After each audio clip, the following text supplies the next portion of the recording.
Yes, and I'm pleased to welcome over 700 high school students and lots of other supporters to this 7th annual 21st Century Skills Forum, a career workshop for high school students. I want to thank our city and county officials who have taken part in this day.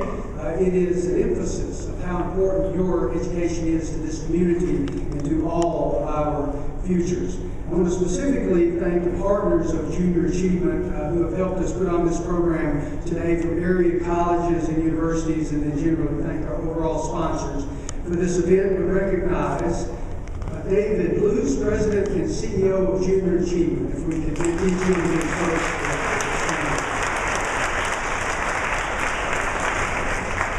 Dr. Chuck Graham, Business Program Chair from Colorado Technical University.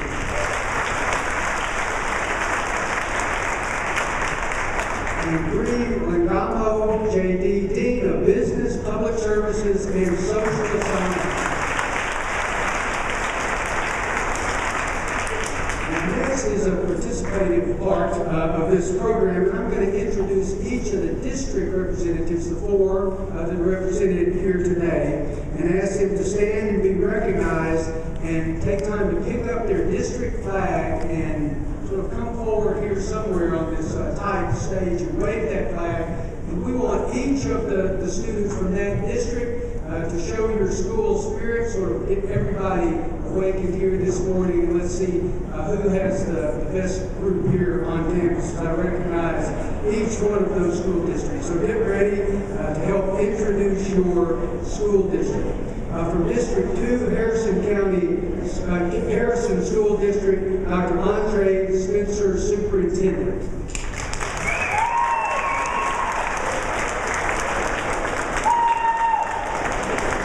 We're always a little slow on the start, so we'll give District 11, Colorado Springs District, Dr. Nicholas Legg, Superintendent.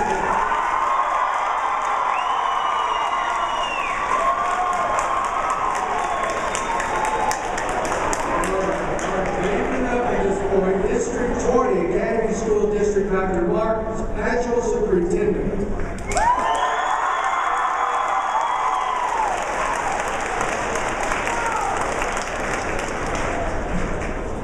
And last chance for District 22, Ellicott School District, Mr. Mark McPherson, Principal, who has more influence on your life than probably the rest of us at Ellicott High School. So let's hear it from District 22.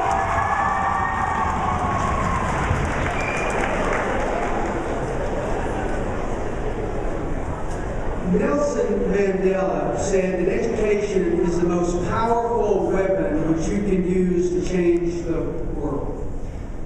We know here in higher education that is more than just technical knowledge. It's the opportunity to transform yourselves individually, to transform those communities in which you live and work and will influence, and then to begin to make a difference in the world.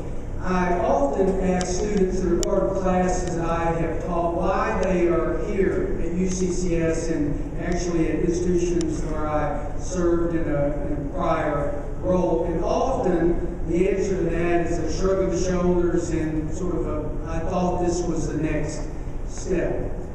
These sorts of workshops today give you an opportunity to begin to explore yourself and where you might take part in the world in a way that is being transformed around you. Surely the society that you will exist in, very different than what I grew up with, will be of a global nature. Your opportunity to interact with people from throughout the world and to develop technology or participate in changing communities in ways that we haven't even begun to think of.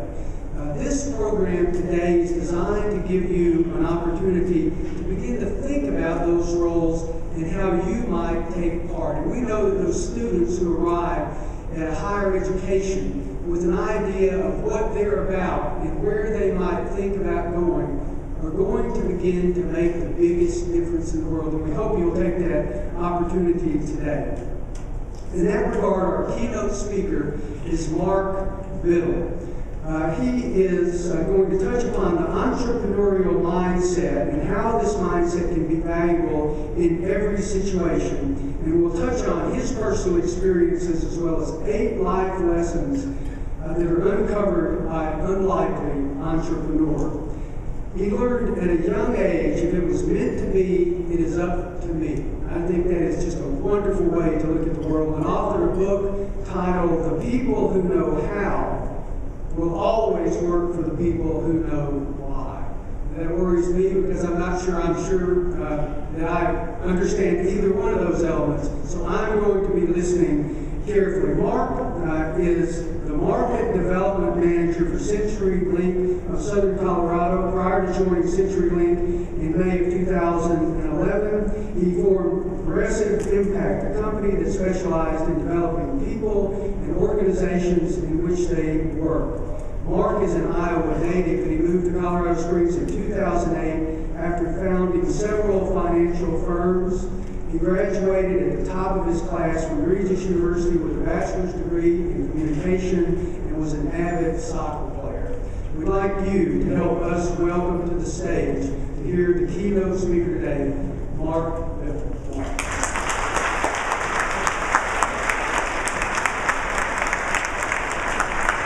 How's everyone doing today? All right, how many of you want to be successful? Show of hands. Now, how many of you know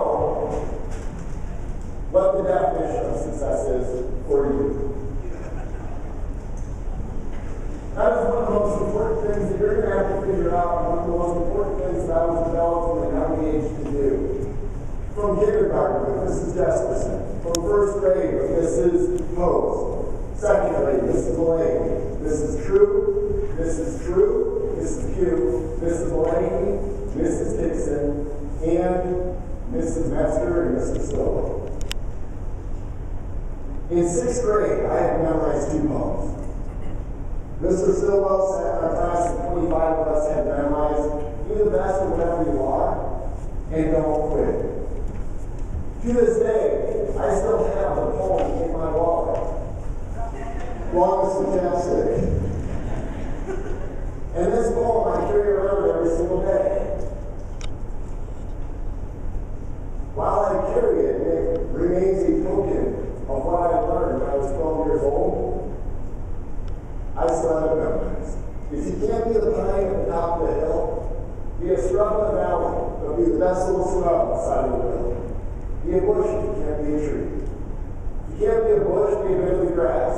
Some highway after your make. If you can't be a muskie, then just be a bass, but be the liveliest bass in the lake. We can't all be captains and have to be crew. There's something for all of us here. There's work to be done, and we've all got to do our part in a way that's sincere. If you can't be a highway, then just be a train. If you can't be a sun, be a star. It isn't by size you win or you fail. So be the best of whatever you are.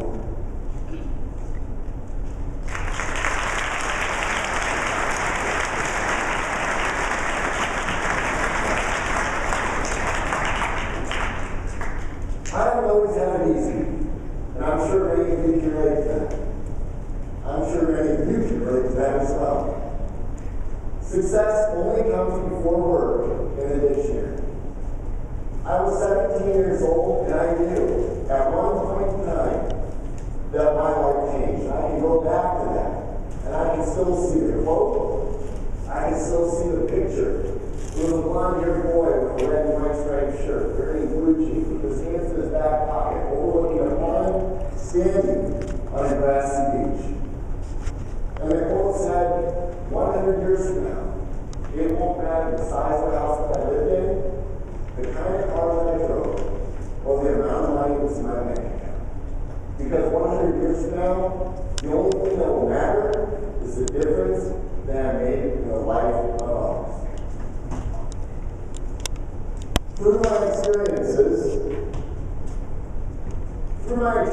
I have written books, I have continued to learn, I have continued to seek knowledge, and I have continued to develop myself. I came up with a kind of a phrase that I live by today. And it is be proud to go to work. Be proud. P-R-O-U-D. Be passionate about what you do. Be resourceful in how you get it done. Be unique. Be optimistic that nothing can stop your way. Be unique in your delivery so you're memorable. And be determined that nothing can stand in your way. But being proud to go to work means that you have to W-O-R-K. Wake up, get organized, build relationships, and continue to seek knowledge. That is what I love about the education, formal education. But formal education prepares you for your life and the experiences that you are going to encounter, that you've already started to encounter. When you hear about entrepreneurs, do you feel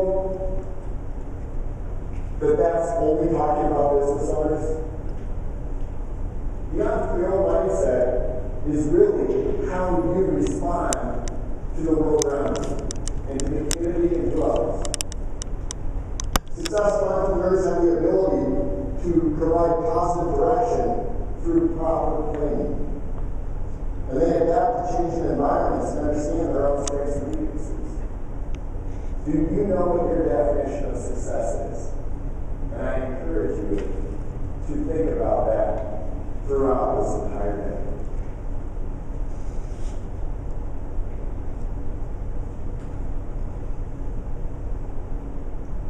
I recently had the opportunity to teach 8 life lessons.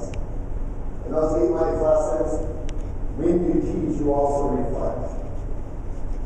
Those 8 life lessons provided me an opportunity to reflect on where I've been, where I want to go, and how it is that I've gotten to where I am today. These 8 life lessons come from a book called Who Owns the Ice House by Bittle. The first life lesson is all of you have the power to choose. Every day you wake up, you will make so many decisions.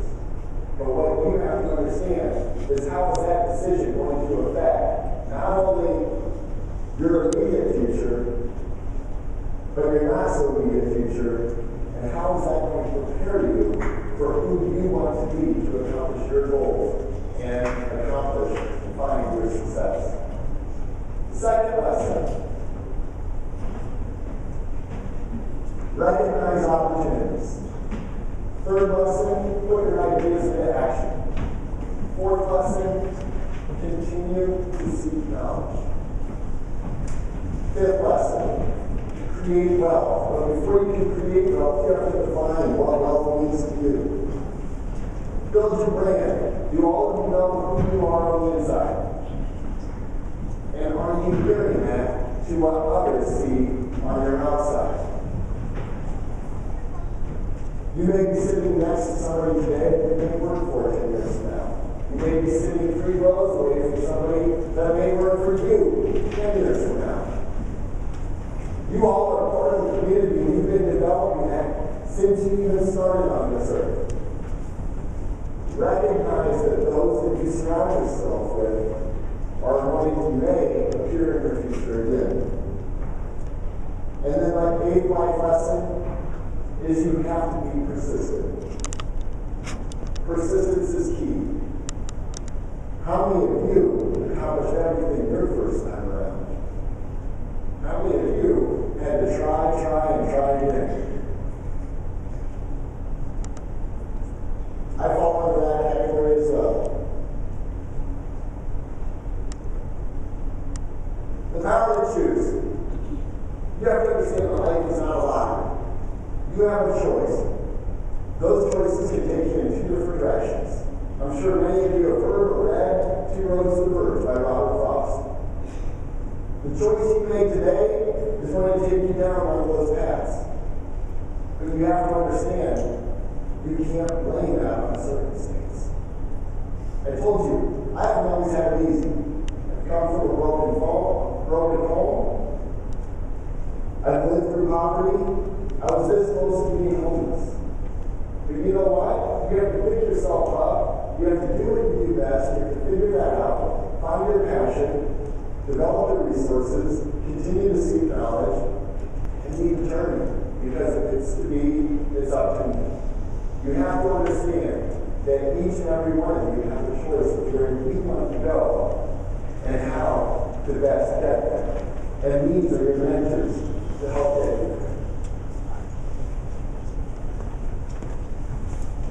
You have to recognize opportunities as they present themselves. But there are so many opportunities out there, that's when you have to narrow that down to what choice you're going to make. Problems are often opportunities themselves. What does that mean? If there's a problem, and you're having a problem, are there other people that are having the same problem? The entrepreneurial mindset says, if I'm having a problem and others are having a problem, how can I work to fix those problems? And once you figure out what that is, put those ideas into action. Think big. Start small.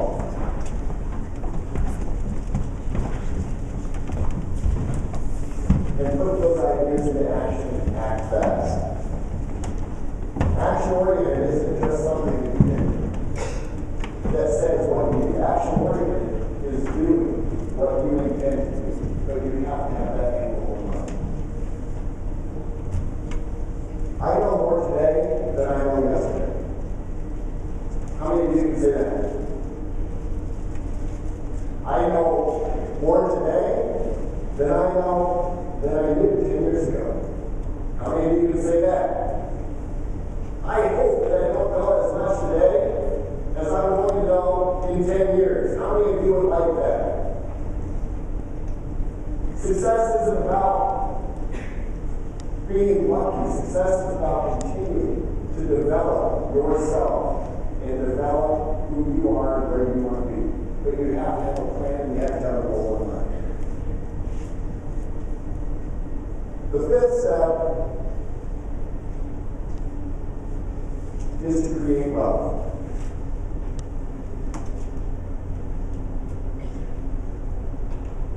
In order to create wealth, you must first define what wealth is. How many of you think that wealth is a monetary value or materialistic things? How many of you think that it's the continual pursuit of knowledge? How many of you think that is who you surround yourself by? There are many different definitions to wealth, and there is no right or wrong answer. What's important is, what does that mean to you? Is it an investment? Or is it spending? Define what success looks like for you, and define what wealth means to you. Actions speak louder than words. So you have to build your brand. And if actions speak louder than words, there's a study out there that 55% of what you all are hearing from me today is my nonverbal communication. 38% of what you all are hearing from me today is the tone that's in my voice. 7% of what you're hearing from me today are the words that I'm actually using. Actions speak louder than words. Are you reliable? Can you look to your peers, the people that you surround yourself by, and do they consider you reliable?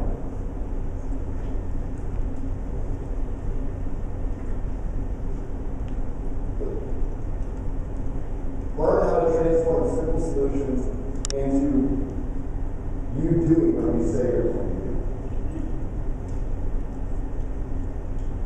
The seventh step I learned, and I learned the hard way. I grew up in Des Moines, Iowa. I owned several mortgage companies. I had a mortgage bank. I sold a mortgage bank. I was traveling the country as a national instructor teaching mortgage compliance to all of my peers all around the country.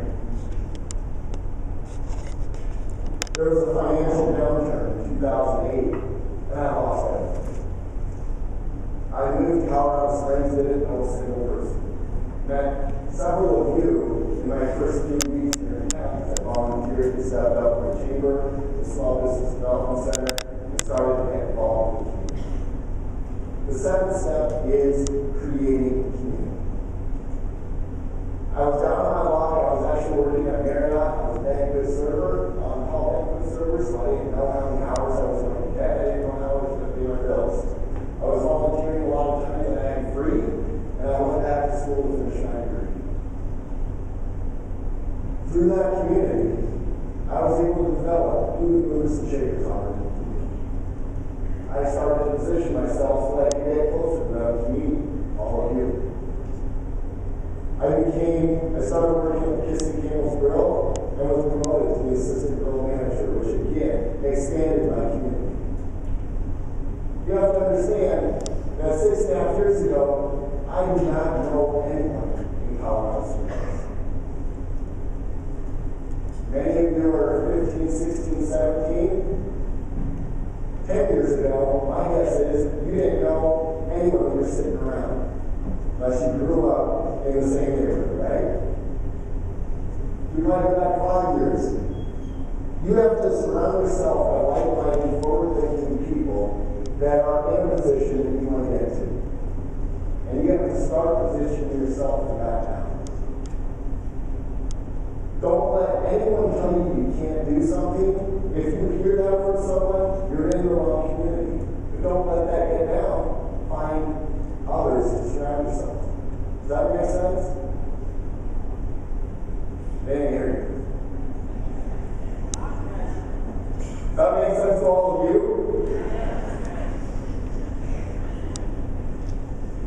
The power of persistence. I started off by saying success only comes before work in the dictionary. That's a fact. There is no such thing as get rich quick. There is no such thing as turning the key and having the ability to become successful. It all starts with previous life lessons. If it's to be, it's up to you. You have to make the choice. You have to recognize opportunities. You have to put those ideas into action. You have to continue to seek knowledge. You have to create and define what wealth means to you. You have to build your brand, create community, and never, ever give up on what success means to you.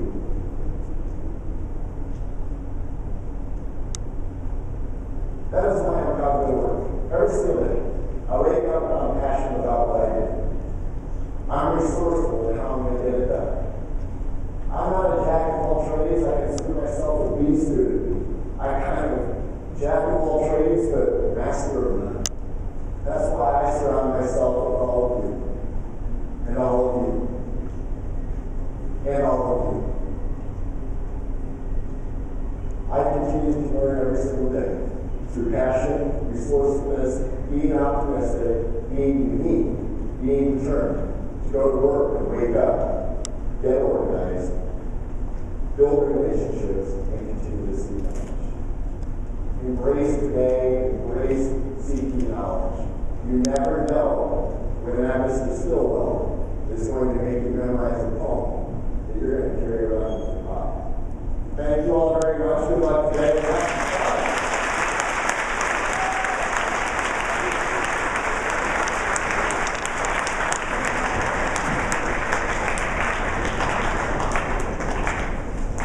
Thank you, Mark. Let's take one more opportunity to give him a hand. Thank you for speaking.